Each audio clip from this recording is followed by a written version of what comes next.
Hi guys, it is Mrs. Sullivan again. How are you guys doing out there in computer online world? How are you enjoying this online stuff? I hope you're enjoying it. Hopefully you got a chance to watch the video about the Mayans. And so today I'm going to send out the video for the Incas. I'm going to wait until next week to send out the video for the Mayans. I'm sorry, Aztecs. I'm going to give it a couple days so you guys can get a chance to watch the videos. I'm not asking you to do anything with the videos right now. I just want you to listen, sit back, and listen to the early history of these two civilizations. If you want to use some of the information that I give you, this would be information I would give you in class if we were together. We just don't have that interactive piece right now because we're not together. So if you want to use some of this information for your chart, that's totally fine. You can go ahead and do that. Next week sometime, I will be asking for you guys to turn in those charts. So you want to make sure that you get those turned in. Mr. Sullivan's up there. Probably sometime next week. So again, you can definitely use these two videos to help you with those charts. And then we'll probably put out a little bit of a, I don't know, maybe a quiz or something over the two civilizations for Google Forms.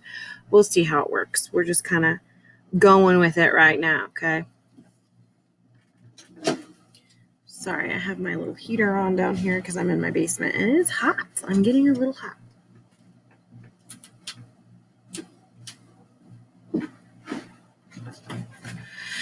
Okay. Mr. Sullivan, where are you at? He's hiding. Hold on. All right, so we're going to go ahead and jump right into the Incan civilization. The picture you see right now, this is a place that I would love to visit someday. This is called Machu Picchu. And it's one of the most famous ruins in the entire world. The Spanish never found it. And we're going to find out here in a little bit. Spanish had a lot to do with the demise of the Inca. But the Spanish never found it, so it relatively stayed untouched. 3 sides of the city have cliffs that drop off to about 1,400 feet into a river. So they're just kind of surrounded. It's high up in the mountains, in the Andes Mountains. On the 4th side of Machu Picchu is a steep mountain, which you can see in the picture. Here's that steep mountain that you see in the picture. Going even higher up, archaeologists believe that the Inca may have used grass ropes and levers to lift and move those stones used to build Machu Picchu. So again, it is still, you can still travel to it today. It is still a pretty popular tourist attraction. And it is in South America in the Andes Mountains, which is where the Inca are located, which we're going to talk about in just a minute. So I wanted to definitely show you this picture. When you guys go to the middle school, your counselor, Mrs. Hamp, she has been to Machu Picchu, so you might want to have to ask her about her trip there. Pretty cool. All right, so this is about the location of the Inca civilization.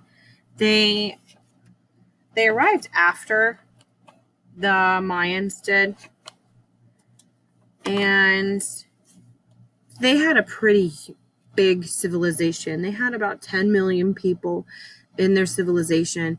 They were very, their empire stretched for miles around the Andes Mountains. And so in this area right here, this is Peru, obviously, you can tell that. There is Machu Picchu right there. I don't know if they show you a picture of Andes Mountains. No, of course not. All right, in South America, if I could pull this up, maybe I can pull one up real fast. Let me see.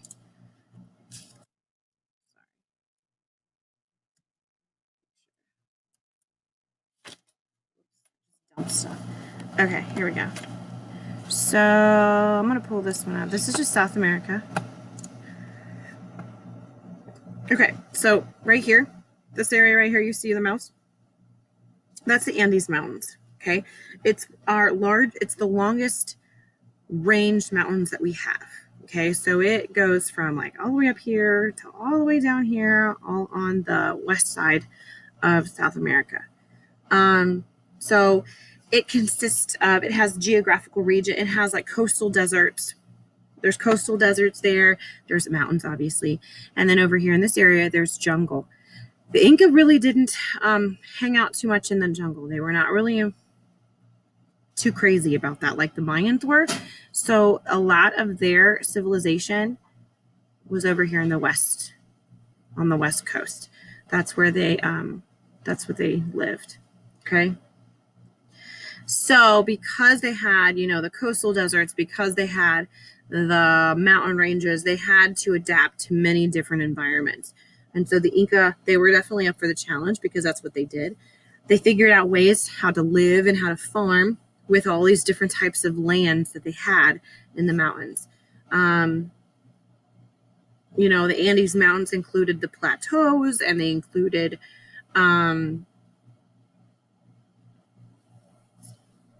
and the plateaus were kind of important to the Inca just as they are important to society today. And so the larger modern day cities now, like La Paz, that's in Bolivia, they were built on high plateaus. And so the Incas were also built there too. So I'm going to come back to my PowerPoint here. Wherever I put it. Sorry, guys. There it is. I can't see it. Hold on. There it goes. So that's kind of where they are. So it's definitely different than the Mayans. Mayans were Central America area, and obviously the Inca were in South America. So this is just a little history about the Inca. At first, the Incas were simply a small tribe that lived in the city of Cusco. They worshipped gods of many different nature. They were polytheistic, so they believed in all kinds of different gods. They believed in one of the biggest gods that they believed in was the god of the Inti, I-N-T-I, which is the god of the sun. And so they believed that they were the children of the sun. The Incas called themselves the children of the sun. So that was one of their biggest gods that they did worship. And they had lots of temples for those gods and other gods too.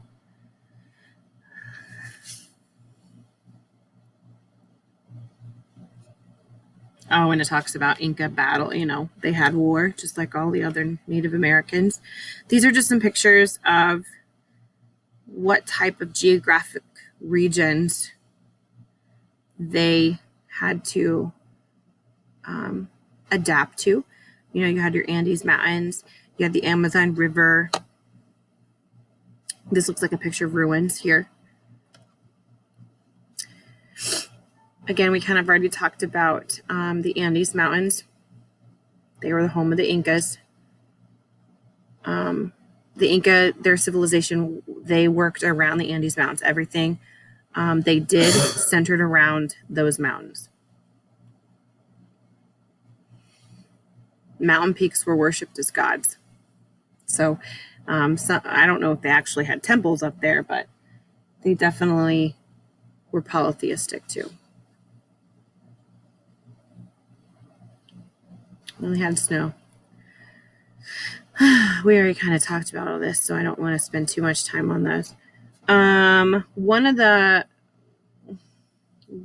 famous things that the Inca are famous for, or well known for, is they built bridges across big spaces, or they built bridges across gorges so that they could reach all of the parts of their empire quickly and easily. So they were one of the first early civilizations that created those rope bridges and things like that because they had to in order to travel from place to place.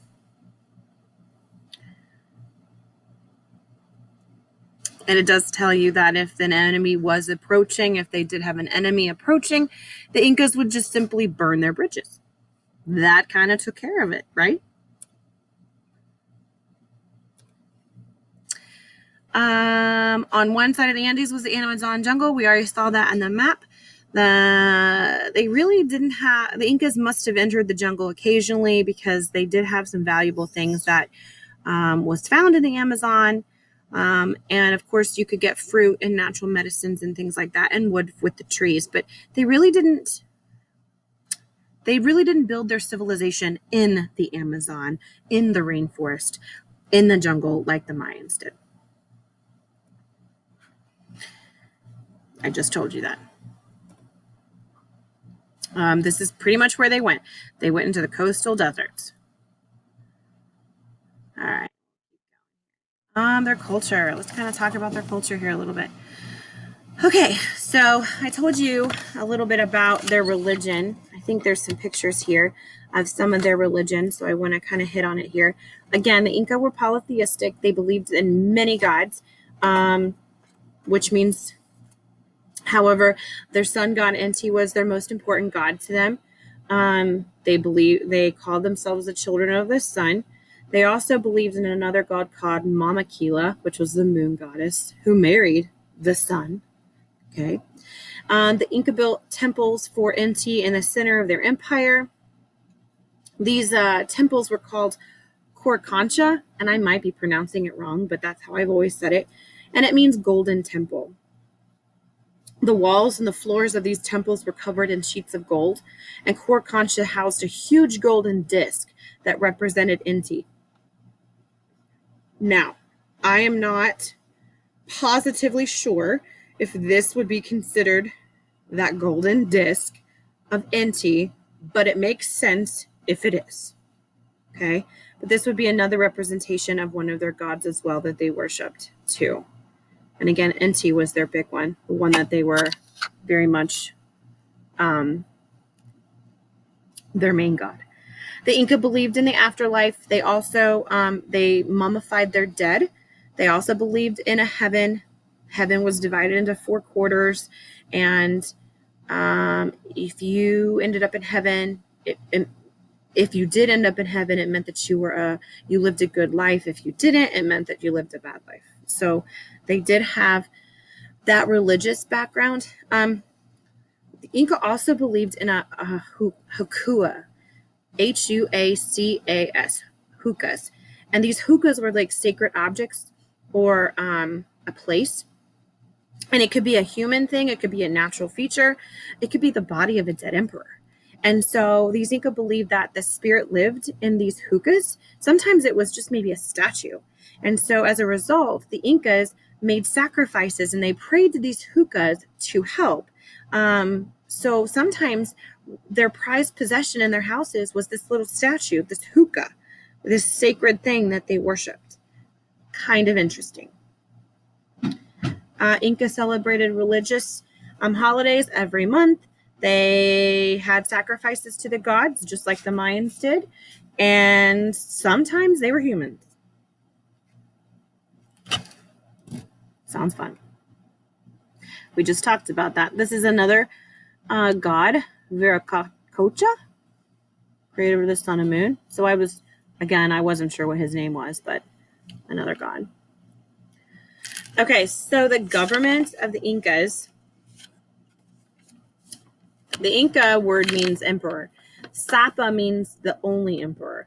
So the Inca had a really strong, complex central government. So the government was ruled by an all-powerful emperor called the Sapa Inca. He ruled everything. He owned everything. The Inca was not just a ruler. The Inca was believed to be a direct descendant of their god Inti. So the Inca Empire was split into 4 different quarters. And so then they had like a governor that ruled those 4 quarters, and those governors would then respond back to Sapa Inca. Okay, they would report back to them. And at the center of the 4 quarters, you'd have the city, the famous Inca city, Cusco, and that's where the Sapa Inca lived. And so he was the Sapa Inca was the absolute ruler of the Incas, and he had a lot of responsibility. Under his rule, he created magnificent construction buildings. He made a network of roads through the empire. He helped with the division of land and the people in the four quarters. Inca laws were pretty strict and punishments were pretty harsh. So, like, if Incas were caught stealing, they might have had their hands cut off. Think about if that was like crazy if we did that now. Cursing the gods, if you cursed any one of their gods, it would have resulted in maybe an execution. Commoners who trespassed on Incan roads, like if you were a commoner, someone who, was just taking a walk on a road and you weren't supposed to be there, you could have been killed. So they had super, super strict laws back in that time period. The Sapa Inca, he had many wives. He wore pieces of clothing only once, and then they burned them. So he was like, there was people making his clothes daily because he only wore it one time, and then he burned them. Kind of weird. He was adorned with special feathers. He had jewelry. He had furs. He only wore them. Nobody else wore them. So again, you can kind of think how different the Mayan ruler was according to the Inca ruler. Weird. When the Sapa did die, he was mummified and he was buried in his palace.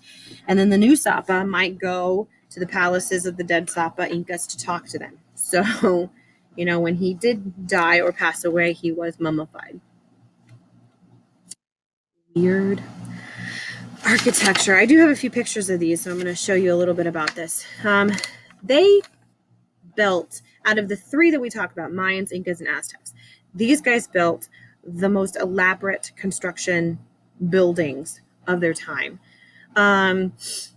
Most Incan cities did not have any walls around them. They built beautiful cities, and their agriculture or their architecture, I said it wrong.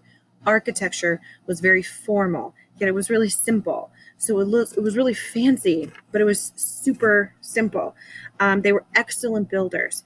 They built well-planned cities with central plazas surrounded by public buildings. They created aqueducts, which were channels or canals that they made for moving water across the land. So they did that within their city. The stones of the Inca, and I think I have a picture. Maybe not. Let me go back. I thought I had a picture. I'll have to find you a picture. Okay, so the stones of the Inca buildings fit so well together that they didn't have to have any clay or mortar or anything when they fit their blocks together, because they fit them so well together. And even though this location was pretty much earthquake central, they really were so structurally strong that they could stand, and they're still being visited today, how strong their buildings were.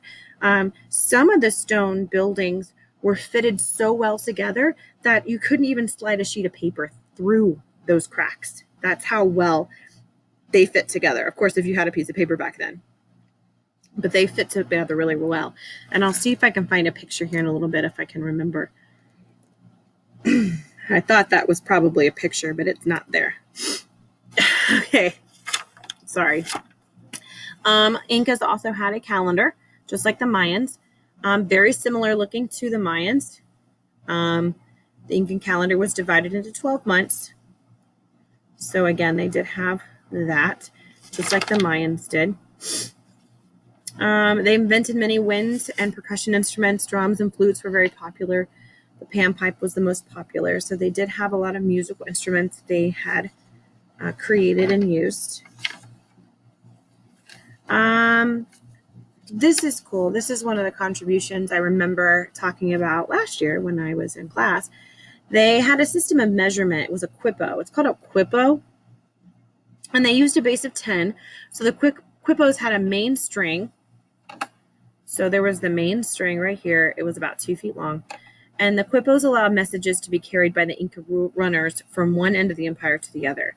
So there was a specific way for them to count and measure with these quipos. And I am going to apologize because I can't remember specifically how this worked again. I will have to look it up. But I believe like it has something to do with the strings and the knots in the strings, and every knot represents 10. I will look again, but I'm pretty sure that that is what it is if I remember correctly. But this again is one of their systems of measurement. They used a quipo. If I find that, I will let you know. I can't remember off the top of my head. So sorry.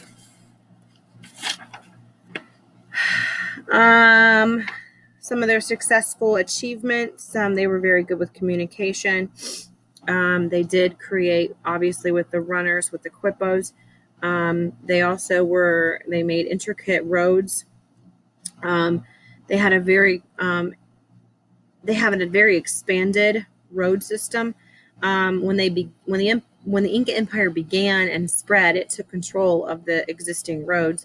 So the Incas expanded and reinforced those roads, and over time, the Inca roads became the largest and the most advanced roads in South America. And so they weren't wide. They didn't have asphalt or concrete like we have today, but they were travelable. So they were able to travel from place to place with these roads that they created. The Inca had no wheeled transportation, so they traveled on foot, which is why it was so important for them to have roads. If you were the Sapa Inca, or if you were high in nobility or high in that society, then you were carried in litters, which were those vehicles that consisted of a chair or a bed, and they were carried by poles by people or animals sometimes. So a lot of the most important people would be carried in litters. They wouldn't be walking. Again, commoners weren't allowed to use the road system, and if they did, then they had to have permission. And sometimes there were tolls that were charged on the roads. Even back then, we have that now, but they had tolls back then too. It was a very elaborate road system that they created. They did have professions. They did have jobs that they did specifically. Again, we were just talking about taxes on roads and things like that. They did have terrace farming, which Mayans did as well. They would carve terraces into the sides of the mountains or hills to create flat land for planting crops. And then they would dig little channels into the ground so that they could capture the snow and the rainfall. They also invented a freezing system for food in the snow. They would put their food into the ground, and it would kind of like freeze it and keep it. So they kind of invented that too. Again, they had a strong central government. We talked about that earlier. Oh, look, it's over. Fantastic. We'll go back. I don't know what it's doing. Hold on. No. We'll just start here then. I think that's all. I'm just kind of looking through to make sure that I remember. We talked about religion. We talked about, the social structure. We didn't really talk about that too much. So the Inca were organized into family units of like 10 or 20. There was a specific name for that, but I can't remember off the top of my thing. I think it was like Alu or something like that. And they usually had more than one family, and they lived and worked together. So a plot of land to work was assigned to the Alu, and the people had to live there, had to pay taxes. And so they had different types of taxes. They had taxes on crops. They had taxes on labor, working. Inca women got married like when they were 12 years old. Crazy. Blech. Most women worked hard in their homes. They took care of their children. They cooked for their families. They made all the clothing that the family wore. People who lived high in the mountains, they required heavy clothing. And then the ones who lived in the coastal areas, they needed lighter clothing or cooler clothing. The royal family members, they led a life of luxury compared to the commoners. They wore fine clothing. Nobles worked in the government and enjoyed far easier lives than the farmer commoners. Children of nobles went to school, but the commoner children didn't. So Inca children had the same career as their parents. They didn't have a choice in the matter. Unlike now, you can be whatever you want to be. So that's kind of a little bit about their social structure. The next thing, I got to talk about this one because this is super important. The Inca agriculture. The Inca were farmers. A lot of the commoners were farmers, and their main crops were corn, quinoa, and potatoes. Potatoes, which Incas were the first to plant and harvest. Potatoes were huge in the Incan Empire. Terrace farming allowed the Incas to farm in environments that would not have otherwise been suitable for growing those crops. And so potatoes were a big thing. They had thousands of varieties of potatoes in the Inca Empire. The other thing that they used a lot for travel, because again, they didn't have any type of vehicles, they used llamas or alpacas. They were huge in the Inca Empire. You would see llamas carrying supplies. You would see llamas carrying people. They were a very big, common animal in that time period. So you would see a lot of, when you think of Incas, you always kind of tend to associate the llamas or the alpacas with Incas. And I know, now that I've said that, I know that Cassidy, if she's watching this video, she's laughing her head off right now, because at Valentine's Day, I had 2 or 3 girls in my classroom who made llamas or alpacas for their Valentine's boxes. So this is something that you're going to remember. Incas, llamas. I'm expecting a comment about the llamas at the end of this video. Just saying. You know who you are. Catherine, Cassidy, Evelyn. Somebody. I know there were like 2 or 3 girls that made llamas. Just saying. Okay.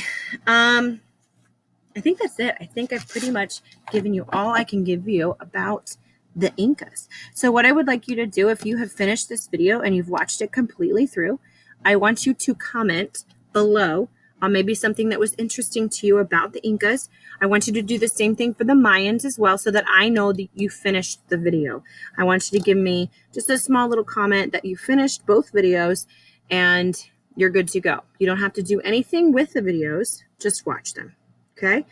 I miss you guys, and I will hope you guys have a great weekend, and I will talk to you guys later.